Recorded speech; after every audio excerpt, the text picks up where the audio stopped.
নমস্কার, আমার আজকে নিবেদন সরস্বতী বিদ্যা দেবী, কবি দেবব্রত দত্ত।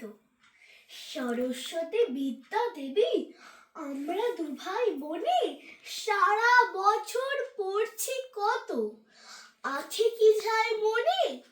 বই দেখো তো চতুর্দিকে, ওরে বাপরে বাপ, এসব ছাড়াও সেলফে আছে অনেক পড়ার চাপ।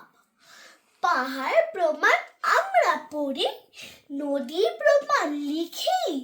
তুমি বলো এই মাথাতে আর ঢোকাবো কি কি?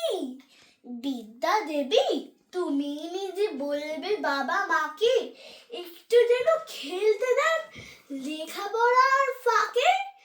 বাবা মা তো ছোট ছিলেন, ছিল না শখ কোনো, তবে কেন খেলতে যাও বলেন না কখনো?